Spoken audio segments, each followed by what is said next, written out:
Coleman Trebor. Coleman Trebor held a steady seat on the council during the Clone Wars. He carried the rank of Master with pride and served for years as a voice of caution. His calm was a counterpart to the more fiery Jedi. Even Masters can have off days. On Geonosis, a charging Greek knocked him flat before he got his blade out, earning him the galaxy's first two-hit wonder nickname. Talk about bad luck at your big debut. His end came on that dusty arena floor. He fell before Count Dooku's duel, and the Water War had not even truly begun. Later, Order 66 swept him from history. His body, once clothed in green and brown robes, vanished into the ranks of the fallen. No rescue came. Coleman's legacy is one of quiet service cut short. He kept the peace on Coruscant, served as a mentor to Padawans, and stood firm against growing darkness. His death reminds us that even wise masters could fall before a stranger's trigger finger. He spent years guiding young Jedi, only to be felled before his blade left its sheath. He never saw the rise of the Empire. His name lives on mostly in footnotes and a few hollow recordings. Every time someone mentions that fat guy, Coleman's brief, bright moment flashes back. He proved Jedi could die in 2 shots. That 2-shot wonder tag still makes old Holonet reporters chuckle. It's a light jab at a serious life lost too soon.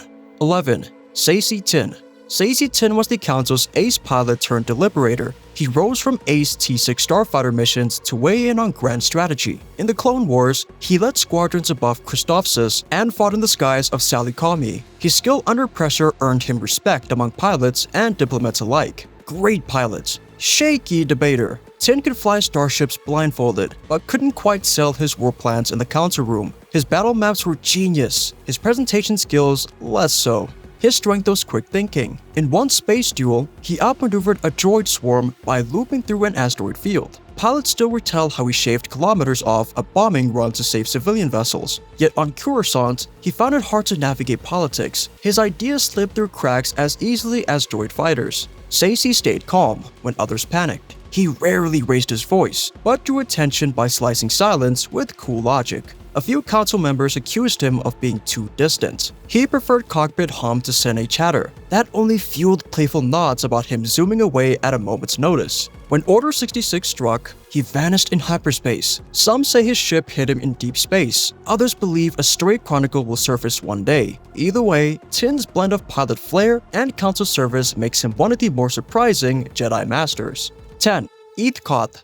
Eathcoth served at the council for just a handful of months. He stepped up after Ki-Adi-Mundi fell ill and brought a steady moral compass. His Phase 2 armor bore extra pouches for holocrons and medkits, symbols of his balance between warrior and healer. In the Clone Wars, he joined missions on Christophsis and Ryloth. On one rescue run, he saved a squad of Twi'lek freedom fighters from heavy fire. His aim was true and his resolve firm. He also treated wounded clones in makeshift field clinics and taught basic healing arts to Padawans. Yet his time on the council ended abruptly. General Grievous captured him in a surprise attack. When he stumbled back, bruised and embarrassed, the council asked if he'd rather quit. He said no way. Instead, he slipped off to help Onderon refugees and teach fresh recruits in secret. That short stint on the council left him with few lines in the archives. Blink, and you'd miss him in holovids. Koth's story is one of skill caught by circumstance. He mastered dual saber forms and held his own against droid battalions. Still, he never got to make the big calls on Kashyyyk or Utapau. He had the drive, but not the seat time.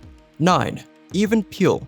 Even Peel brought steel and kindness to the council. He earned his place after daring battles with pirates in the Outer Rim. His armor plate bore scars from dozens of fights. He helped lead the defense of the Citadel, rallying clone troops under heavy bombardment. He also served as a negotiator on Raxus Prime. There, he brokered peace between warlords and miners. He carried a battered lightsaber, but spoke gently in the council chambers. His calm voice smoothed tense debates over the Republic's strategy. Bad luck trailed him. On Ord Mantell, his ship hit an iron storm. He crash-landed with half his squad. On Salicami, his squadron met a separatist ambush. Each time, he stood up and fought back. His knack for bouncing back made him the council's lucky charm, even if everyone wished he'd duck once in a while. His courage showed at the Battle of Mon Cala. He led a frontal assault to break a blockade. Clones charged behind him as he held 2 blasters and a saber. His rough mix of tactics won the day. Yet back on Coruscant, his health suffered. Wounds from battle forced him to slow his pace. Even Peel stepped down from the Council before Order 66. He retired to train new knights, passing on a lesson that bravery alone can carry you only so far. His combination of battlefield grit and diplomatic care made him a solid voice, even if fortune did not always favor him.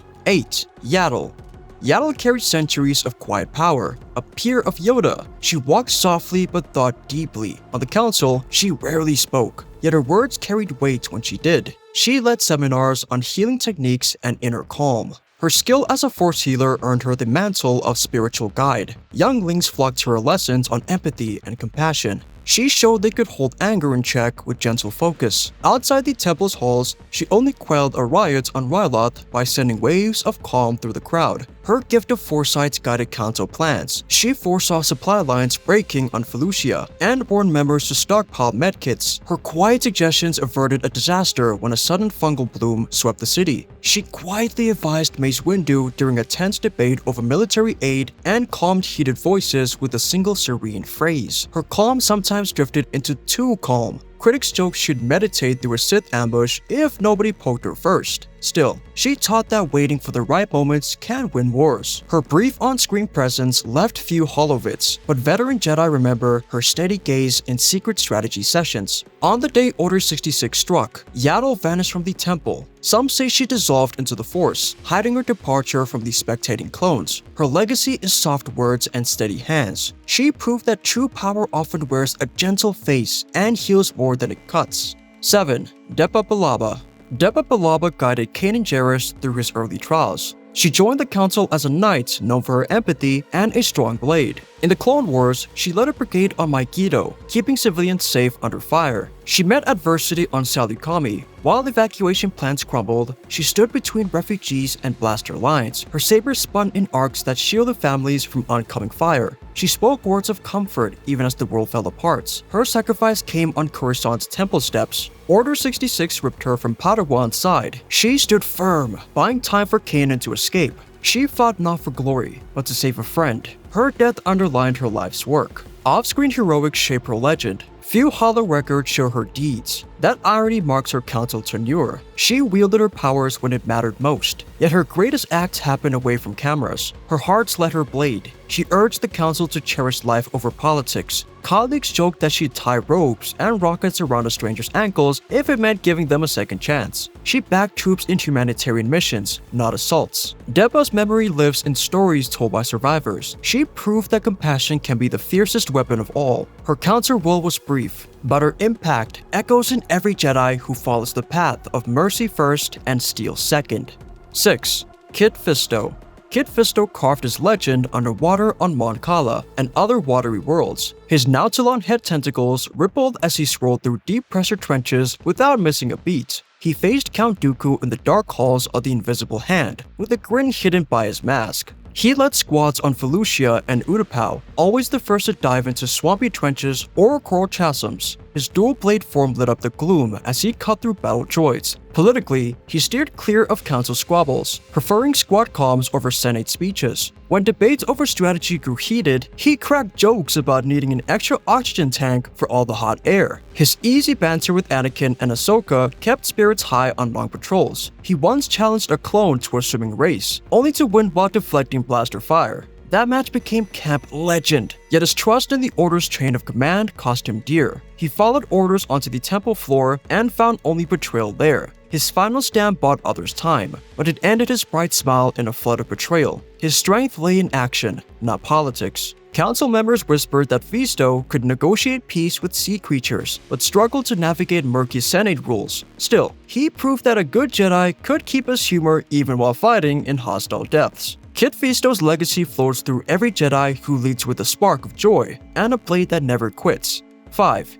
Ki-Adi-Mundi. Ki-Adi-Mundi stood tall in his white armor, conehead gleamer under Coruscant lights. He rose to Grand Master rank by enforcing the Jedi Code with strict precision. As a general on Umbara, he led clone battalions on Umbara under General Pong Krell's harsh command. When Krall's betrayal cost lives, Mundy's careful plans were swept aside by fog and mutiny. His careful planning tipped into paralyzing hesitation. During the droid crisis, his rigid tactics saved convoys on Christophsis but strained relations with local leaders. He insisted on protocol, even when speed mattered. Clones joked that his head shape held extra holocron space, but little flexibility. His austerity earned him the Conehead nickname among younger Jedi. He managed supply lines and training drills with flawless reports. He banned unauthorized detachments and enforced meditation or bust. That rule following kept troops disciplined, but left little room for mercy. When calls came to shelter refugees, he hesitated until the paperwork cleared. Lives hung in the balance. He negotiated trade deals on Naboo and oversaw peace talks on Corellia, yet his legal mind often tangled in red tape.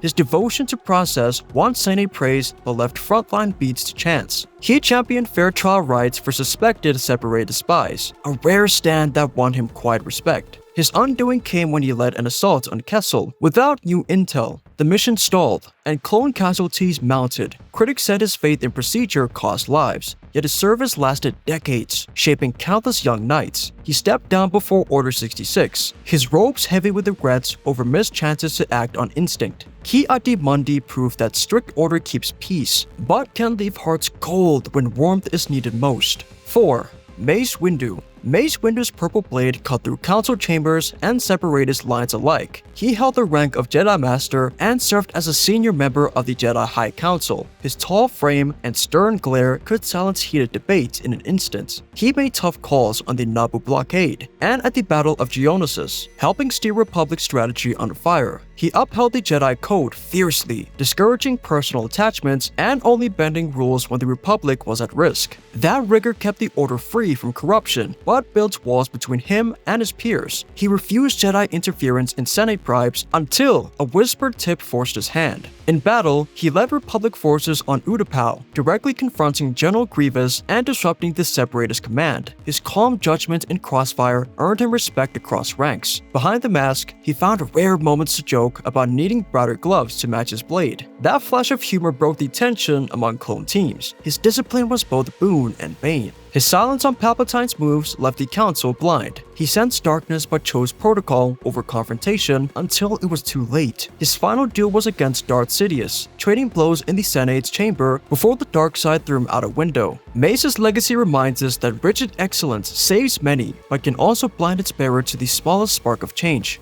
3. Obi-Wan Kenobi. Obi-Wan Kenobi joined the Council just 2 years before the end. He took his seat as a seasoned general fresh from the Battle of Utapau. His steady, calm, and quick wit smoothed tense votes on troop deployments. When debates over the clone army stalled, he simply said, "Hello there," to break the ice. He fought Dooku 3 times, winning credit for capture attempts. He negotiated on Ryloth to free Twi'lek captives with minimal force. His mixture of words and blade won battles and hearts alike. On Geonosis, he helped evacuate civilians while deflecting dozens of blaster bolts. He also led the daring rescue of Chancellor Palpatine from General Grievous's flagship, showcasing daring tactics under pressure. Obi-Wan's insight shone when he urged caution on Anakin's promotion. He saw the young knight's potential pitfalls and spoke plainly. His meditation kept the Council from fracturing over the Jedi's role in war. His gentle nod brought unity more effectively than any decree. During the Malevolence Crisis, he coordinated fleet movements and ensured civilian evacuations, earning respect from clone commanders and senators alike. He survived Order 66, outmaneuvering clone squads with wits and old tricks.